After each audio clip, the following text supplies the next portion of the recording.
biasa. Ini dia teladan Paulus pasal 9. Ya, kemerdekaan Kristen masih dijelaskan dan Paulus memakai diri sendiri sebagai contoh.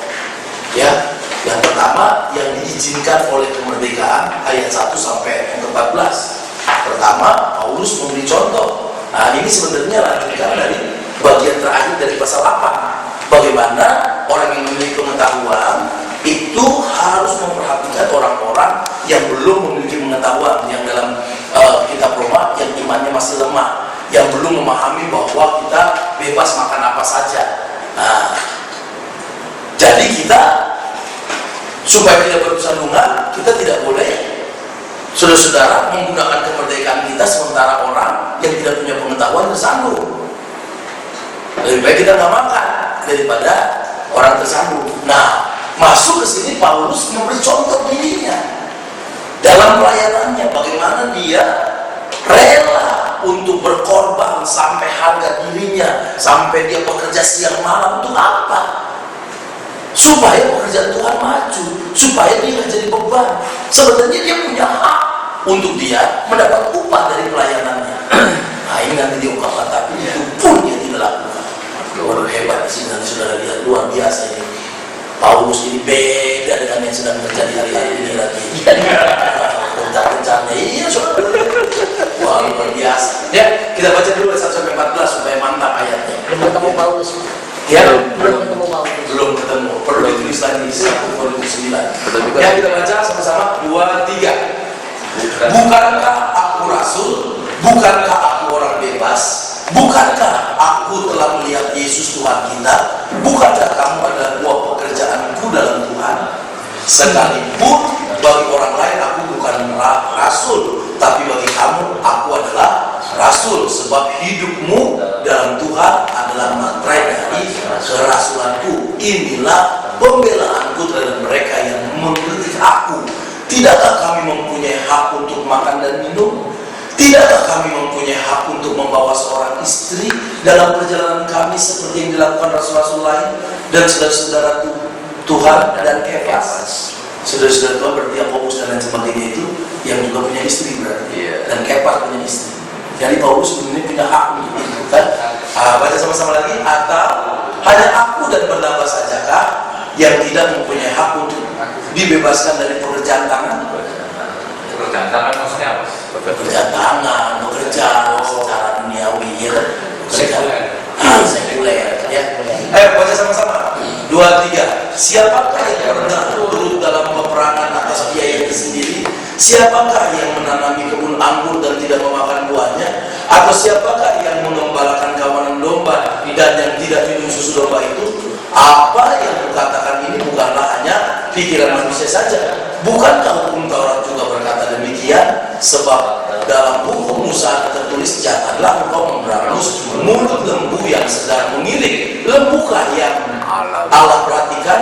Atau kitakah yang ia maksudkan? Ya, untuk kitalah hal ini ditulis, yaitu untuk membajak harus membajak dalam pengharapan, dan pengiring harus mengiring dalam pengharapan untuk memperoleh bagiannya. Jadi jika kami telah menabur benih rohani bagi kamu, berlebih-lebihkah kalau kami menuai hasil duniawi dari kamu?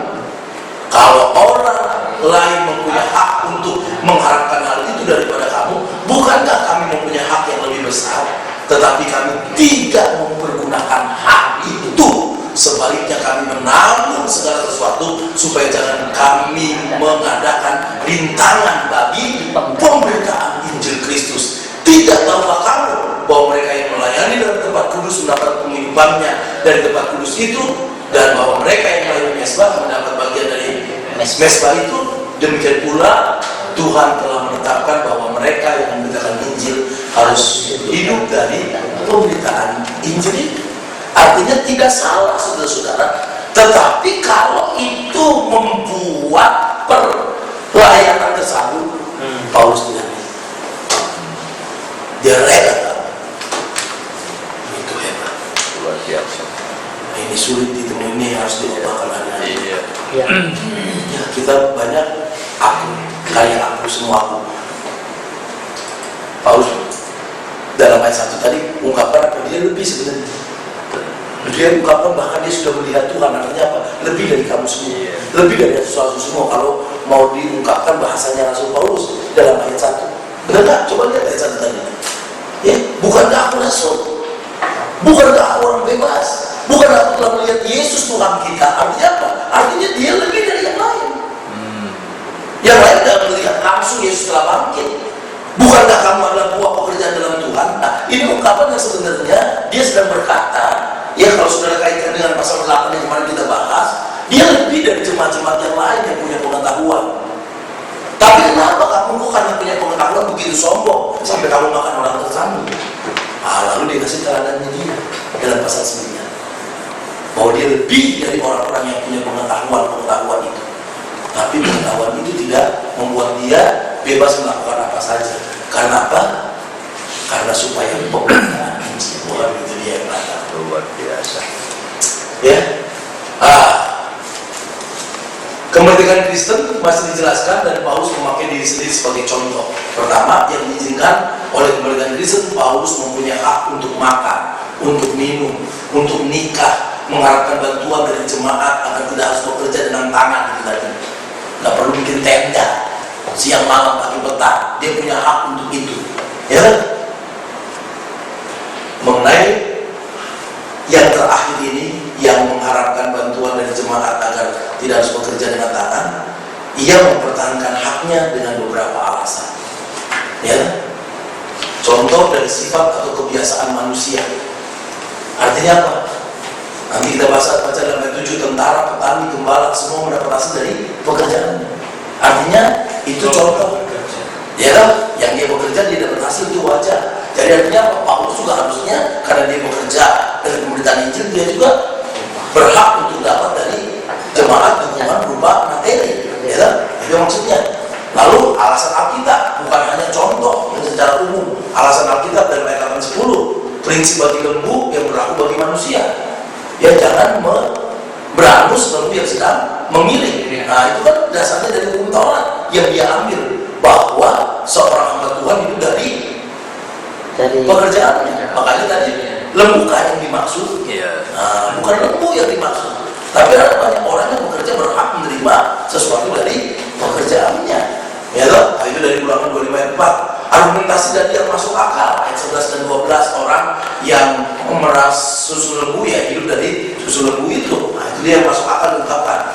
Ini memang orang yang argumennya kuat. Lalu argumen dari kebiasaan di tempat kudus, orang yang hidup dari mesbah dapat hidup dari mesbah, dari tempat kudus.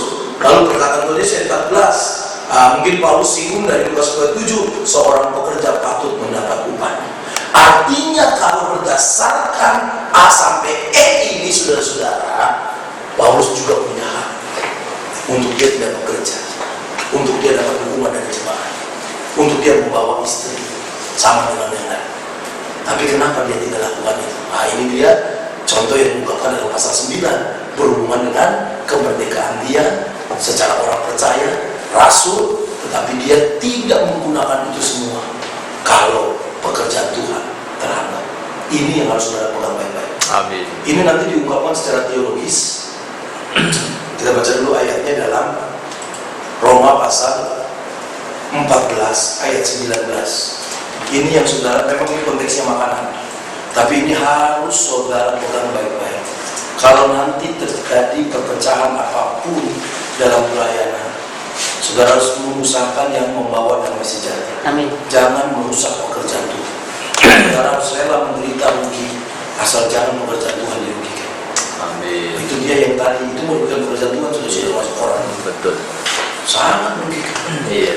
Untuk apa melakukan saya tadi khotbah Gumulyo ditanya orang, Pak ini maksudnya apa pendeta membuat pendeta? Ya orang Katolik sudah menurut saya tadi itu satu keluarga susah. Ya ini dia yang harus pahami. Sebab itu marilah kita mengejar apa yang mendatangkan damai sejahtera dan yang berguna untuk saling membangun. Janganlah engkau merusak pekerjaan Allah oleh karena makanan. Segala sesuatu adalah suci, tapi celakalah orang jika makanannya orang lain tersandung. Nah, ini konteksnya makanan. Tapi sebenarnya saudara-saudara sama prinsipnya, kita tidak boleh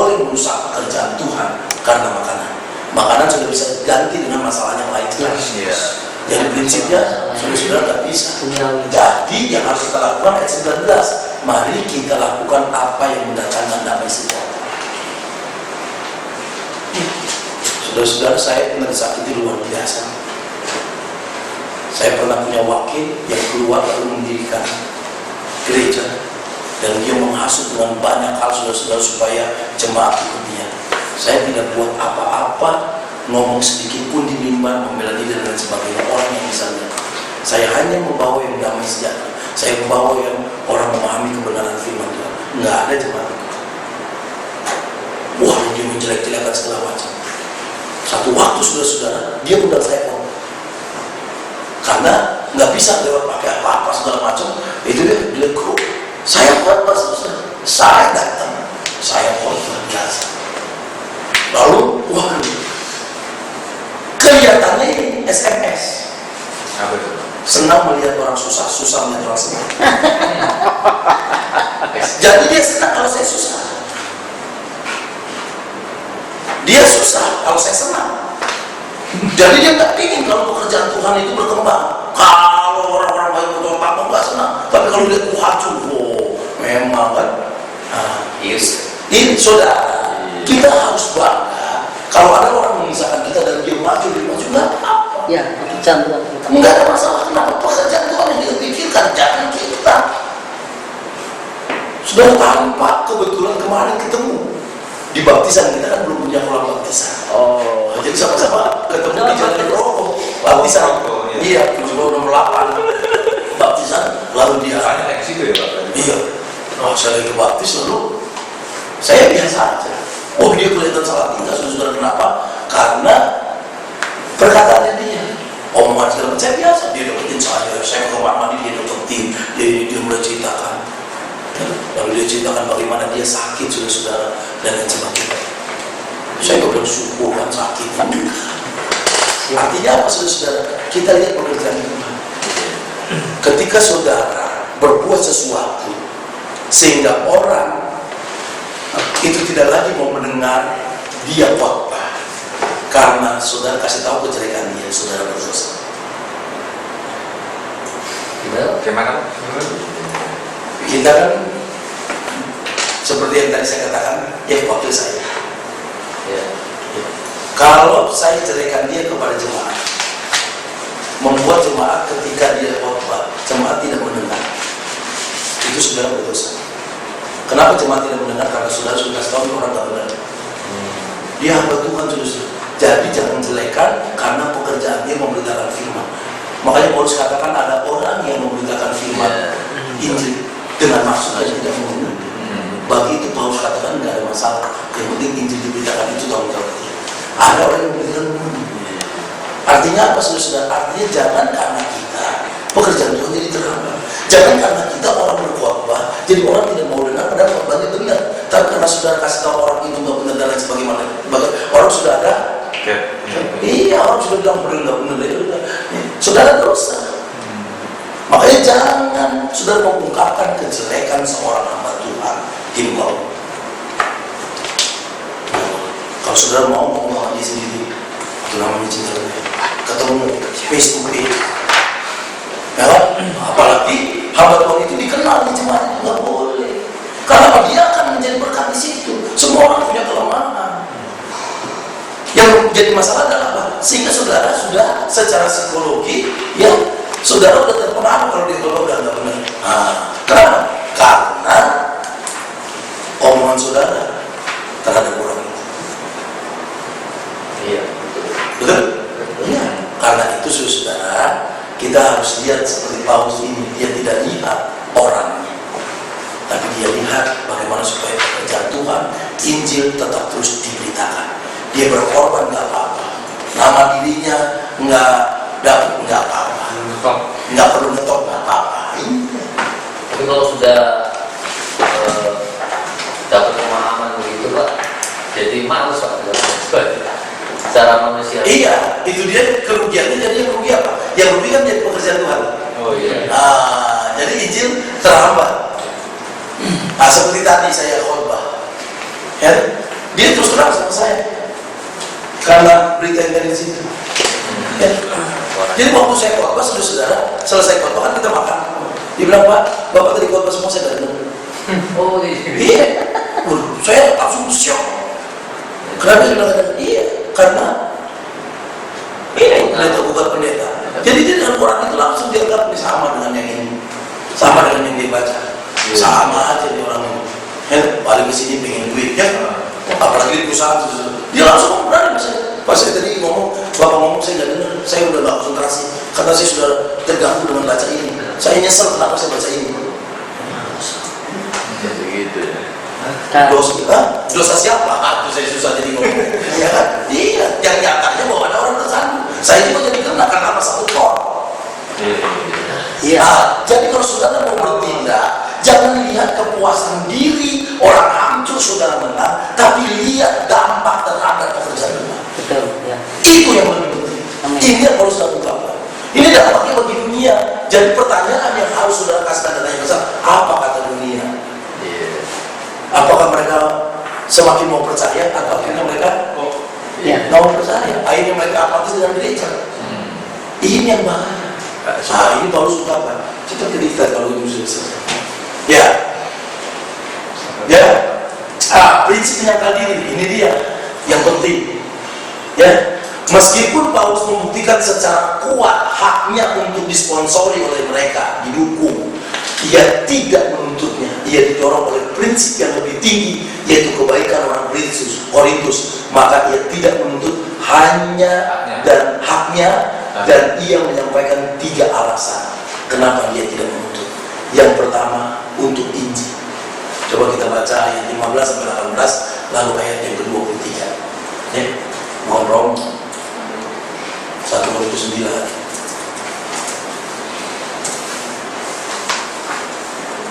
Ini kemarin waktu 1 Korintus saya nggak masuk, Pak. Iya, jadi nggak tahu.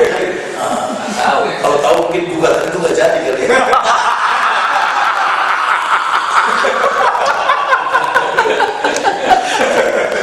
Soalnya tahu kamu punya kuasa itu. Saya kan langsung teriak, tapi nggak ada hubungannya, Pak. Ya, ini dia. Tetapi aku tidak pernah mempergunakan satu pun hak-hak itu yang tadi yang kita baca tadi, saudara. Aku tidak menulis semuanya ini supaya aku diperlakukan cuma demikian. Dia nggak bermaksud supaya dengan mengungkapkan ini supaya jemaat semua sadar dia dapat semuanya itu. Bukan. Sebab aku lebih suka mati daripada titik-titik. Artinya apa? Supaya jemaat sendiri menjawab. Ini bukan salah. Paulus sudah selesai menyelesaikannya. Tapi satu ungkapan gramatika yang supaya jemaat bisa memahami bagaimana lebih suka mati daripada yang lain yang dia bisa saudara isi, yang dianggap penting, yang menguntungkan. Dia lebih suka mati daripada dapat upah seperti yang di atas. 5 kasus tadi bisa saudara isikan ini. Sebab aku lebih baik suka mati ya daripada aku dapat dukungan atau punya istri dan lain sebagainya, tetapi dari batu sandungan. Itu saudara artinya bisa isi, bukan salah. Ya, sungguh kemegahanku tidak dapat ditiadakan siapapun juga. Karena apa? Karena kemegahannya dari Kristus, saudara-saudara. Karena jika aku memberitakan Injil, aku tidak mempunyai alasan untuk memegahkan diri. Sebab itu adalah keharusan bagiku. Ya. Celakalah aku jika aku tidak memberitakan Injil. Itu dia nomor 1. Jadi bukan upahnya nomor 1. Dia gak dapat apa-apa. Dia lebih baik mati daripada dia dapat segala sesuatu tapi Injil gak diberitakan. Makanya dia berkata, celakalah aku jika aku tidak memberitakan Injil. Saudara tahu arti ungkapan celaka? Arti ungkapan celaka ini kebutuhan sebenarnya. Sama seperti saudara berkata, celaka aku kalau gak makan. Betul? Saudara kalau makan celaka? Iya. Celaka, ini sama. Jadi kata celaka di situ mengungkapkan kepada kita dalam rangkaian kalimat ini, memberitakan Injil itu semacam kebutuhan bagi Paulus. Sehingga dia berkata celakalah kalau tidak memberitakan Injil. Artinya bukan berarti dia akan masuk neraka kalau memberitakan Injil, bukan. Tetapi sahabat seperti dia makan itu kebutuhan. Celaka kalau nggak makan, celaka kalau nggak minum, celaka kalau nggak tidur. Jadi apa? Nggak perlu didorong-dorong, nggak perlu diupain, nggak perlu karena mau dapat sesuatu sehingga berjalan, tidak. Ini jadi saudara dan saya harus sampai kepada ungkapan seperti ini. Amin. Celaka kalau nggak melayani. Kembali amin. Amin. Amin. Iya. Nah, kalau andai kata aku melakukan menurut kehendakku sendiri, memang aku berhak menerima upah. Tidak ada masalah. Tetapi karena aku melakukannya bukan menurut kehendakku sendiri, pemberitaan itu adalah tugas penyelenggaranya ditanggungan kepadaku. Kalau demikian, apakah upahku? Upahku ialah ini, bahwa aku boleh memberitakan Injil tanpa upah, dan bahwa aku tidak menggunakan hakku sebagai pemberitaan Injil untuk dapat upah. Mantap. Ini harus dilakukan oleh hamba Tuhan hari-hari ini. Bukan berarti, saudara jangan salah, Paulus melarang orang dapat upah, tidak. Karena di atas dia sudah kasih tahu prinsip-prinsip. Itu hal yang wajar. Seorang pemberita Injil itu dari Injilnya, ayat yang ke-14 tadi. Lalu jangan memberangus lembu yang sedang mengirim, itu dasar hukum Tauratnya. Nah, dia kasih tahu semuanya. Tetapi walaupun dia berhak dapat itu maksudnya. Tetapi kalau itu membuat Injil tidak berkembang, kalau itu membuat banyak orang tersalib, lebih baik aku tidak melakukan. Aku nggak dapat apa-apa. Karena bagiku memberitakan Injil itu sudah upah. Nikmat ya. Iya. Jadi pelayanan itu sudah merupakan satu kebahagiaan kalau kita sudah bisa melayani. Jadi melayani itu sendiri berkat. Jadi seperti saya mengajar seperti ini, kalau saya pandang ini sebagai sebuah berkat, siapa saya kok saya bisa ngajar? Siapa saya bisa jadi penyambung lidah? Ini sudah berkat. Upah itu pasti datang. Amin. Tapi kalau saya ngajar cari upah, lain. Sukacitanya lain. Ada upaya. Boleh Pak. Zamannya Paulus itu Pak, memberitakan Injil itu seperti apa? Contoh sedikit aja. Memberitakan Injil. Iya, Pak. Oh, banyak hal. Kalau saudara baca Kisah Rasul, pertama dia pernah memberitakan Injil kepada orang-orang yang di Athena, kepada akademisi. Dia memberitakan Injil melalui apa? Berdebat di Areopagus, ya, dengan dialog. Nah, mungkin itu lebih tepat. Dialog, ngomong-ngomong, dia mengutip satu ungkapan, ada prasasti kan? Kepada Allah yang tidak dikenal. Oke? Benar? Kepada Allah yang tidak dikenal. Nah, berdasarkan ini dia masuk. Apa artinya kepada Allah yang tidak dikenal? Baru dia masuk, kalau Allah yang saya sembah yang dikenal. Nah, itu kepada pujangga-pujangga di Athena. Nah, lalu dia memberitakan Injil kepada siapa?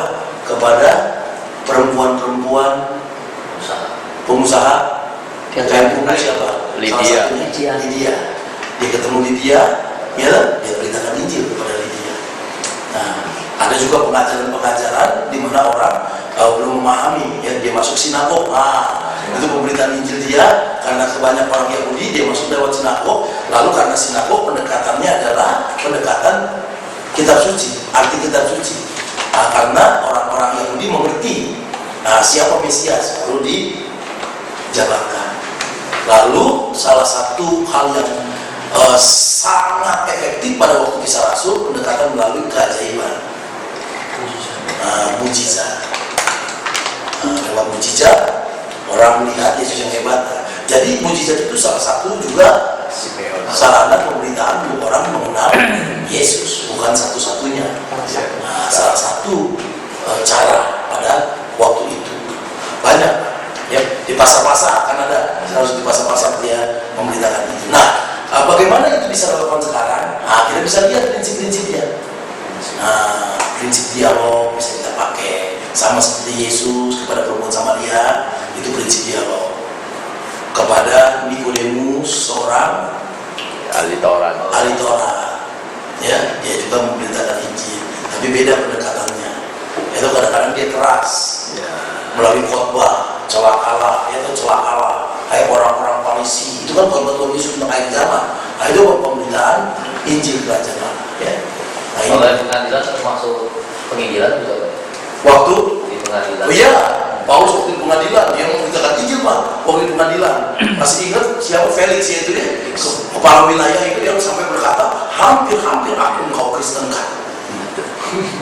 Iya kan, waktu Paulus ditanya tentang kasusnya, ya, yang dia dibawa dari ini ke Roma, lalu kemudian dibawa kepada sidang wilayah, kemudian Paulus bersaksi. Bagaimana pertobatannya? Bukan karena dia, tapi dia kasih tahu pertobatannya. Lalu kepala wilayah itu berkata, hampir enggak. Itu banyak di Kisah Rasul. Iya, karena Kisah Rasul itu menjelaskan bagaimana perkembangan Gereja mulai. pemberitaan Injil.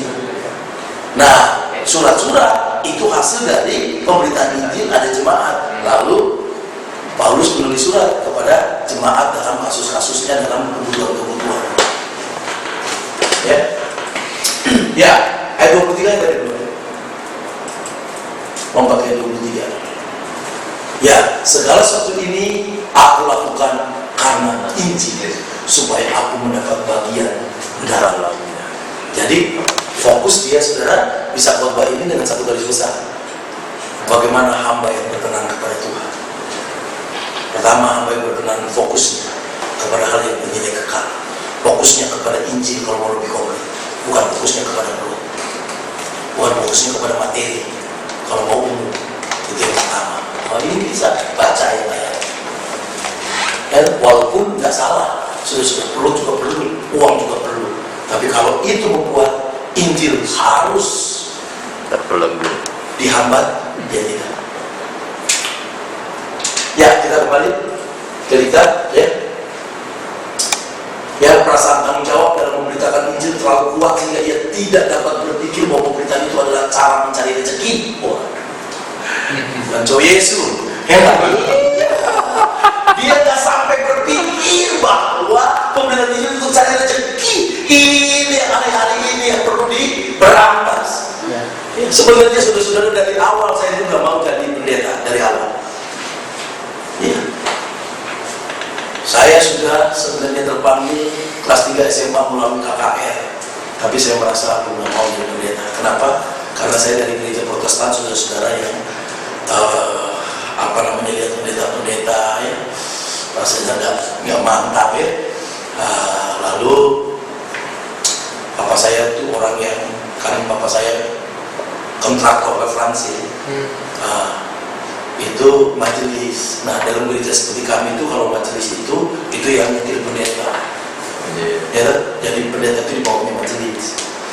Jadi papa saya itu udah ngomong, kamu tuh jangan hidup jadi pendeta, nanti kamu hidup berdasarkan pengasihan orang. Jangan. Ya, akhirnya apa, saya nggak mau pendeta. Padahal itu belum satu KKR, saya sudah terasa terpanggil. Tapi karena itu saya tetap ikut ujian. Banyak ceritanya. Akhirnya nggak bisa ditahan. Sampai keluarga saya semua nggak ada yang setuju. Saya keluar dari rumah saudara-saudara sendiri untuk sekolah di Yogyakarta tanpa dukungan. Dari Jakarta, saudara-saudara, saya naik bus raya. Ya. Waktu itu karena dari Jawa Barat segala macam, saya nggak tahu mau pergi kemana sekolah. Saya dibawa sama adiknya di Maluku, namanya Peter. Nah, dia di sana, lalu dikasih tahu, dikenalkan, saya dibawa sama. Saya hanya bawa satu koper saudara-saudara ke Yogyakarta. Nggak ada yang mendukung. Kakak saya diam-diam mendukung saya karena kasihan. Karena mama saya semua karena jadi pendeta. Saudara-saudara, betul. Kakak saya dukung diam-diam, kasih. Saya tinggal sederhana sekali di asrama, saudara, 3 tahun. Pakai surat sponsor. Ya, kita dulu buat surat sponsor. Nah, surat sponsor saya nggak pernah pakai biaya kuliah dari tingkat 1. Ya, sampai nanti tingkat 4 baru saya keluar dari asrama, baru saya cari kos. Itu pun kos waktu itu kos yang paling sederhana. Saudara bayangkan, setahun, masih ingat sampai sekarang saya, 75.000 setahun sudah semua ada isinya di situ. Sudah bisa berpikiran, udah ada tempat tidur, ada lemari, 75 satu tahun. Saudara bukankan sekarang juga tetap di bawah. 75.000 sudah 1 tahun. Saya masih ingat, ya, saya kalau kesana masih lihat tentang saya 75 tahun. Kadang-kadang saya nggak punya makan, saudara. Ibu kosnya itu dia jual makanan di situ, dia yang kasih sana. Baru setelah saya selesai segala macam, saudara, itu pun saya ditawarkan banyak untuk pelayanan. Saya milih Saya tawarkan ke Jakarta, ya. Waktu itu di Tangerang di Pasar Kemis dikasih tawaran jemaah. Saya khusus dibawa oleh misi saudara-saudara, dikasih tiket untuk lihat gereja itu. Saya pergi hanya untuk lihat. Ya, saya bilang enggak, saya nggak tahu. Saya pilih mana? Saya pilih di tempat yang saya rintis di Yogyakarta. Sudah tahu gajinya 30.000 satu bulan. 30.000 paling sekarang berapa? Sudah nggak ada dikali 10, orang belum terlalu jauh. 30.000. Kenapa harusnya 100.000? Tapi ada tenaga praktek dulu. Saya nggak tega. Ya. Lalu saya bilang kita bagi 3. Bagi 3, saudara juga tahu. Itu udah 100.000 dibagi 3. Itu telah terus. Kenapa? Karena dari jemaat. Saya nggak bisa tuntut apa-apa saudara itu jemaat. Sampai sekarang saya hidup saudara. Oleh Tuhan mengangkat saya ngajar. Nah, saya ngajar saudara-saudara itu naik gajinya 90.000 satu mata kuliah. Naik lagi saudara-saudara di panggil untuk jadi bukan sakit lumayan 700.000. Kan jauh tuh dari 35 ke 700 jauh saudara. Terjadilah saudara-saudara, uang itu kan pada misi 98 resesi ekonomi, dolar naik. Waduh, waktu dulu gaji saya 700 itu dolar 2.195. Waktu dolar 2.195 saya gajinya 750.000. Tiba-tiba jadi 15.000 saudara. Waktu itu saudara bayangkan saya hampir 5 juta. Pada waktu itu saudara bayangkan, tiba-tiba waduh 30.000 5 juta. Wow, masukin ke bank bunganya sampai 60%. Yang rupiah benar. Iya, masukin ke bank. Saya punya uang 20 juta itu gaji 4 bulan saudara di bank. Itu 20 juta bunganya sampai 1 juta lebih. Saudara apa enggak? Wah, itu dia orang kaya sudah uang. Sehingga saudara tiap hari kita nonton TV. Kapan dolar naik lagi? Saudara, akhirnya apa? Tuhan gak senang. Kenapa? Satpam, sudah tahu gaji satpam pada waktu itu sudah 1 juta lebih. Sudah bayangkan bagaimana rektornya, saya jadi rektor waktu itu. Satpam lebih 1 juta lebih. Apa yang terjadi? Itu rapat, segala macam, sikat sana, sikat sini. Akhirnya apa? Saya diturunkan. Terus saya diturunkan.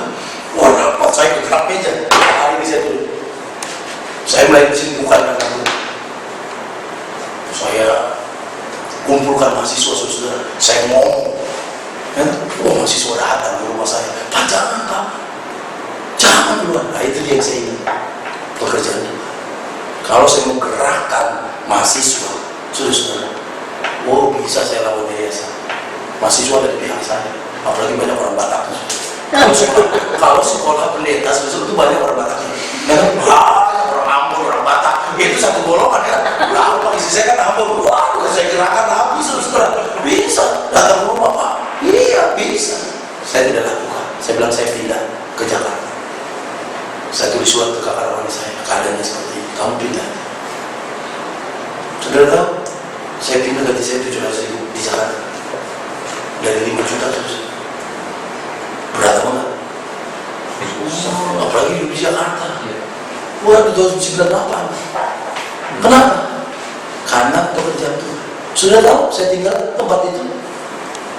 Saya masih hubungan dengan sekolah itu. Saya disuruh ngajar, saya datang, saya ngajar. Hubungan baik sampai hari ini. Dan saya tidak pernah sedikit pun menjelekan sekolah itu sampai hari ini. Dan sekolah itu sekarang sudah tahu sampai buka program S3. Kemarin saya dikasih tahu, Pak, Bapak ambil S3-nya di sini aja. Saya bilang, Bapak nggak selesai-selesai.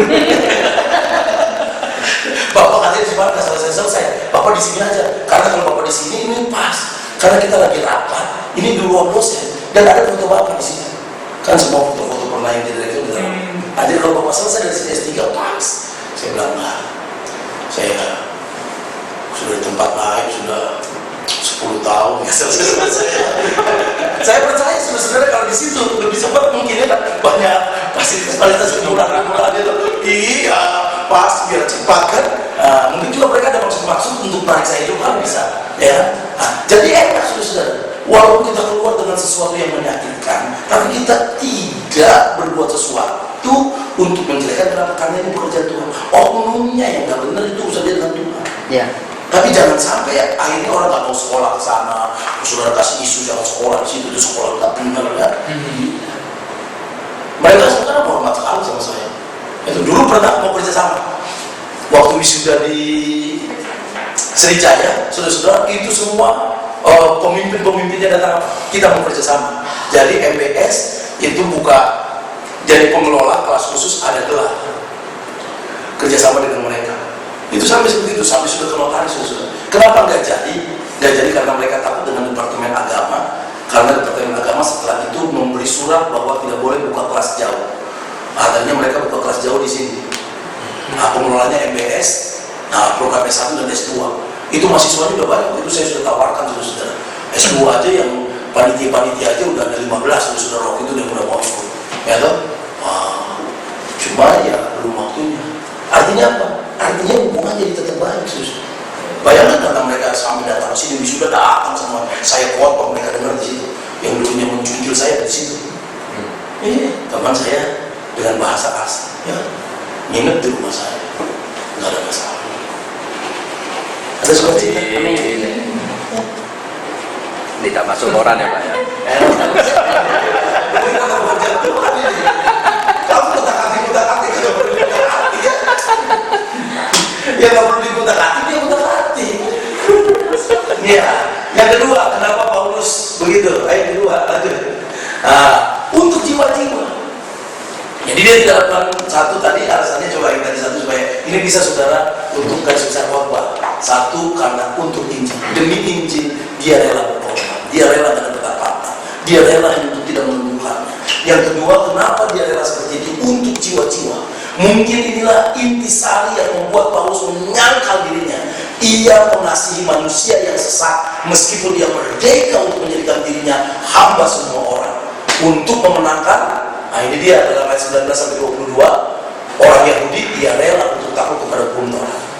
Dia seperti orang Yahudi. Untuk orang kafir dia rela hidup lepas dari hukum Taurat. Untuk orang lemah, ya daging persembahan berhala itu yang punya anggapan seperti yang pasal 8, dia rela hidup seperti mereka, nggak makan daging itu.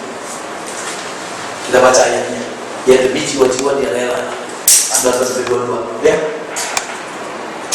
Sungguh pun aku bebas terhadap semua orang. Aku menjadikan diriku hamba dari semua orang supaya aku boleh memenangkan sebanyak mungkin orang. Dahsyat. Yes. Jadi dia rela lakukan apapun jadi hamba, walaupun dia orang merdeka. Tapi untuk memenangkan banyak orang, dia rela hamba. Artinya apa? Menyangkal dirinya untuk tidak menggunakan kemerdekaannya. Yang penting banyak jiwa dimenangkan. Lalu dikasih tahu, demikianlah bagi orang Yahudi. Ini dia contoh dari ayat yang ke-19. Konkretnya, aku menjadi seperti orang Yahudi supaya aku memenangkan orang-orang Yahudi. Jadi pendekatan orang Yahudi. Nah, ini ilmu misiologi saudara-saudara. Bagi orang-orang yang hidup di bawah hukum Taurat, aku menjadi seperti orang yang hidup di bawah hukum Taurat. Sekalipun aku sendiri tidak hidup di bawah hukum Taurat, supaya aku dapat memenangkan mereka yang hidup di bawah hukum Taurat. Saudara lihat, ini bukan kompromi, tidak, tapi sebagai sarana supaya Injil dapat diberitakan masuk. Contoh konkretnya bagaimana coba? Contoh konkretnya, kemarin kita saya sinsia. Ada orang saudara telepon saya, Pak, boleh enggak ikut sinsia? Boleh enggak makan makanan yang disajikan? Saya tidak jawab boleh apa enggak. Saya tanya keadaannya. Saya bilang keadaanmu gimana, keluargamu bagaimana, di keluargamu bagaimana, kekristenannya bagaimana. Saya sendiri orang percaya di sana, semua keluarga saya belum percaya. Dan saya mau izin untuk hari itu nggak ke gereja. Boleh nggak Pak saya nggak ke gereja? Atau saya menurut Bapak ke gereja, atau saya ikut sinsi? Saudara, saya jawab. Saya bilang kamu nggak usah ke gereja. Wah, kirimku aneh. bukan berarti ke gereja nggak penting. Ngerti maksudnya? Demi memenangkan keluarganya, karena keluarganya banyak yang belum percaya. Kalau dia ke gereja meninggalkan itu, orang satu rumah akan menggusar gereja. Iya, jauh. Ya. Karena kami gereja satu kali ibadah, saudara. Lain kalau mungkin dia pagi dulu atau dia sore dulu. Oh iya. Lain. Nah, tapi dia punya tugas di gereja. Saya bilang nggak apa-apa, saya tanggung jawab membebaskan kamu dari tugas. Karena situasinya seperti itu. Tapi kamu harus jadi berkat. Lalu Pak, kalau ada makanan di sana disiapkan, baik, sikat dia. Nah, supaya Pak jadi pasukan. Saudara tahu keluarganya. Wah, minta nomor telepon saya dari orang ini. Saya mau telepon. Siapa pendeta? Kok ada pendeta seperti ini? Itu anti Kristen semua, saudara. Iya. Saya belum pernah ada orang berkata kalau disiapin makanan orang Kristen suruh makan. Hanya pendeta. Saya belum pernah ada pendeta itu disuruh ikut ke sini, nggak usah ke gereja, hanya pendeta saya mau tahu. Sudah tahu dia telepon. Sekarang minta saya lain. Amin. Nah, ini kan untuk memenangkan banyak jiwa. Ya. Bukan berarti saudara, Pak, berarti Bapak nggak mengutamakan Tuhan dulu, disuruh ke sana dulu. Nah, ini biji, saudara nggak berhikmat. Ini kasusnya lain. Kecuali saudara bisa memilih. Dalam pengertian kalau saudara ke gereja orang nggak kesandung dan lain sebagainya nggak ada masalah. Atau saudara bisa memilih waktunya dan lain sebagainya. Nah, tapi kalau keluarga seperti ini saudara ke gereja, mereka semua pergi pagi-pagi udah mau berangkat karena mereka punya acara, ya kan? Saya bilang apa-apa layani keluarga, karena melayani keluarga sama dengan melayani Tuhan. Iya. Akhirnya dampaknya sekarang. Iya. Ya, keluarganya telepon, mau janji ke saya kapan mau ketemu, minta nomor BB segala macam, mau nanya-nanya. Padahal itu tadi apa? Anti Kristen. Iya. Karena dia pernah terluka dengan Kristen, karena dianggap itu eksklusif, dia jelek-jelekin, gak selamat segala macam, semua dia anti kalau bicara Kristen. Makanya anak ini tertekan di dalam keluarga itu, saudara-saudara. Tapi ketika dia bertanya, dia cerita bahwa saya suruh pendeta saya ikut sini. Saya boleh. Kalau disiapin makanan, dimakan. Kenapa kamu makan? Iya. Kasih tahu 1 Korintus. Sikat black. Oh, Kristen gitu ya? Iya. Maaf, tapi itu bukan kompromi. Kalau kompromi itu sudah masuk kepada sinkretisme. Udah nggak ada batasnya lagi seperti Katolik misalnya. Yaitu sampai mendoakan orang mati. Nah, itu sudah nggak bisa. Udah melanggar. Jadi kalau sejauh itu hanya sifatnya kendaraan, ya toh, kayak hidup, bagaimana kita nggak makan daging, bagaimana seperti hidup di bawah hukum Taurat, ya toh, dia lakukan, asal nggak berdosa kan nggak ada masalah.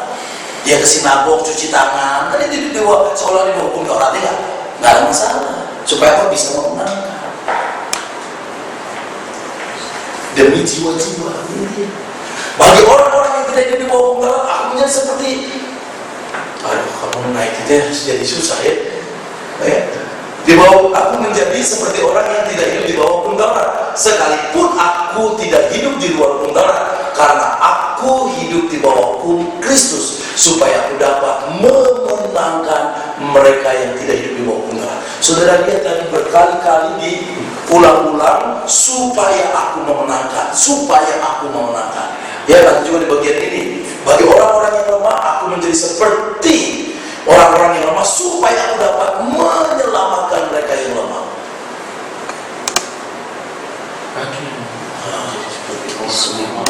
Bagi semua orang yang telah menjadi segala-galanya, supaya aku sedapat mungkin memenangkan beberapa orang dari antara mereka. Nah, ini hubungannya dengan orang yang bisa makan apa saja, dia makan apa saja. Pada orang yang merasa nggak boleh makan itu, dia nggak makan, nggak apa-apa. Tujuannya apa? Supaya sebanyak orang dimenangkan. Amin.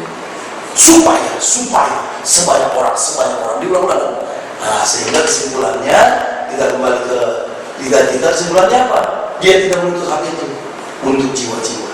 Yang terakhir 24-27 untuk dirinya sendiri. Diri sendiri berhubungan dengan apa? Pertanggungjawaban nanti. Upah yang dia dapat yang bernilai kekal. Jadi dia tidak menganggap upah yang sekarang yang sifatnya sementara, tapi dia lakukan itu semua demi upah yang kekal. Nah, banyak orang pakai ayat ini seolah-olah Paulus itu gak yakin selamat, atau seolah-olah Paulus keselamatannya bisa hilang. Salah besar. Konteks ini Paulus tidak yakin tidak selamat, tapi konteks ini justru di Paulus sudah memenangkan banyak orang, saudara-saudara. Gak mungkin dia gak selamat, gak mungkin dia gak yakin gak selamat. Tapi apa? Dia ingin supaya dia dapat mahkota. Ini konteksnya mahkota, bukan surga. Tapi banyak orang, nah saya baca aja. Tidak tahukah kamu bahwa dalam pertandingan semua peserta turut berlari, tetapi bahwa hanya satu orang saja yang mendapat hadiah. Karena itu larilah begitu rupa sehingga kamu dapat memperolehnya. Tiap-tiap orang yang turut mengambil bagian dalam pertandingan menguasai dirinya sendiri dalam segala hal. Mereka berbuat demikian untuk memperoleh suatu mahkota yang fana, tapi kita untuk memperoleh satu mahkota yang abadi. Sebab itu aku tidak berlari tanpa tujuan, dan aku bukan petinju yang sembarang memukul, tapi aku melatih tubuhku dan menguasai seluruhnya, supaya sesudah memberitakan Injil kepada orang lain, jangan aku sendiri ditolak. Ayat ini sering sekali dipakai oleh orang kehilangan keselamatan. Padahal konteksnya sama sekali tidak ada hubungan dengan keselamatan. Konteksnya adalah bagaimana Paulus memenangkan banyak jiwa sebanyak mungkin, dan itu sebagai mahkota. Jadi, saudara-saudara, ungkapan tetapi aku melatih tubuhku dan menguasai seluruhnya untuk dapat mahkota yang di atas, supaya sesudah memberitakan Injil kepada orang lain, jangan aku sendiri tolak. Sudah tahu terjemahan ditolak? Supaya dia tidak didiskualifikasi. Kata yang dipakai itu adalah tidak didiskualifikasi, sehingga dia dapat mahkota, dia jadi juara. Konteksnya dari ayat 24 untuk dapat mahkota. Ya. Tidak tahukah kamu bahwa dalam pertandingan semua peserta turut berlari, tapi bahwa hanya satu orang saja yang dapat hadiah. Jadi dia lakukan ini apa? Untuk dapat hadiah. Jadi dia menyangkal dirinya, dia mendisiplin dirinya, dia bukan sembarang berlari, bukan petinju yang sembarang memukul. Untuk apa? Untuk dapat hadiah. Artinya apa? Dia ikut aturan main, itu artinya. Dia ikut aturan mainnya, supaya dia tidak didiskualifikasi, supaya dia dapat mahkota. Jadi tidak bicara tentang keselamatan. Salah sekali. Nggak mungkin lah Paulus nggak yakin keselamatannya. Nggak mungkin Paulus jangan nanti aku nggak masuk surga. Nggak mungkin dia ngomong begitu. Tapi dia bekerja keras, dia bisa rela apa saja, karena dia secara pribadi dia ingin mahkota yang bernilai kekal, bukan yang dalam dunia ini.